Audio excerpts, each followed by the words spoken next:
Hello friends, Assalamualaikum. Welcome to Ashika's Kitchen. இன்னைக்கு நம்ம சேனல்ல தேங்காய் சட்னி எப்படி செய்யறதுன்னு பார்க்கலாம். இந்த சட்னி பாத்தீங்கன்னா பொங்கல் ரவா உப்புமா ரவா கிச்சடிக்கெல்லாம் ரொம்பவே டேஸ்டா இருக்கும். வீடியோக்குள்ள போறதுக்கு முன்னாடி நம்ம Ashika's Kitchen சேனலை சப்ஸ்கிரைப் பண்ணாதவங்க சப்ஸ்கிரைப் பண்ணிக்கோங்க. இப்போ இத செய்ய ஆரம்பிச்சிடலாம்.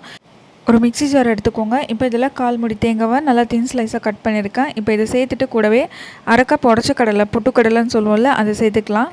உடைச்ச கடலை 1/2 கப் சேர்த்துருக்கேன். மெஷர்மெண்ட்டில் 50 கிராம் இருக்கும். இப்போ இந்த கடலை சேர்த்ததுக்கப்புறமா காரத்துக்காக 2 பச்சை மிளகா சேர்த்துருக்கேன். நீங்கள் காரம் அதிகமாக சாப்பிடுவீங்கன்னா அதுக்கேற்ற மாதிரி கூட சேர்த்துக்கலாம். பச்சை மிளகா சேர்த்ததுக்கப்புறமா இதில் மல்லி இலை சேர்த்துக்கலாம். கொஞ்சமாக கொத்தமல்லி எல்லாம் சேர்த்தா போதும், அதிகமாக சேர்க்க தேவையில்லை. இப்போ பச்சை மிளகா கொத்தமல்லி சேர்த்ததுக்கப்புறமா கூடவே 3லேருந்து 5 பூண்டு சேர்த்துக்கலாம். பூண்டு சேர்க்கும்போது சட்னியோட டேஸ்ட்டு நல்லாயிருக்கும். பூண்டுக்கு பதிலாக நீங்கள் இஞ்சி கூட சேர்த்துக்கலாம். இஞ்சி இல்லைன்னா பூண்டு ரெண்டுத்தில் ஏதாச்சும் ஒன்று தான் சேர்க்கணும். கடைசியாக இதில் தேவைக்கேற்ப உப்பு சேர்த்துட்டு கொஞ்சமாக தண்ணி சேர்த்துட்டு ஜாரோட மூடி போட்டு நல்லா நைஸாக கெட்டியாக அரைச்சி எடுத்துக்கோங்க. இப்போ ஒரு வாட்டி மிக்சியோட ஜார் ஓப்பன் பண்ணிவிட்டு தேங்காய் சட்னி நல்லா அரைப்பட்டு வந்திருக்கான்ட்டு செக் பண்ணிக்கோங்க. ஏன்னா சில நேரத்தில் அரைப்படாமல் குட்டி குட்டி பீசஸாக இருக்கும், அதனால் செக் பண்ணிவிட்டு இப்போ பார்த்தீங்கன்னா சட்னி நல்லா கெட்டியாக நல்லா நைஸாக அரைச்சி எடுத்தாச்சு. இப்போ இதை ஒரு பவுலில் மாற்றிக்கலாம்.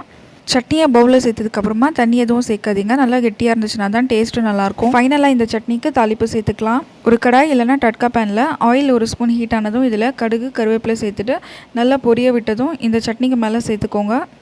அவ்வளோதான், தேங்காய் சட்னி சூப்பராக ரெடி ஆகிடுச்சு. தாளிப்பு சேர்த்ததுக்கப்புறமா ஒரு வாட்டி சட்னியை நல்லா மிக்ஸ் பண்ணி விட்டுக்கோங்க.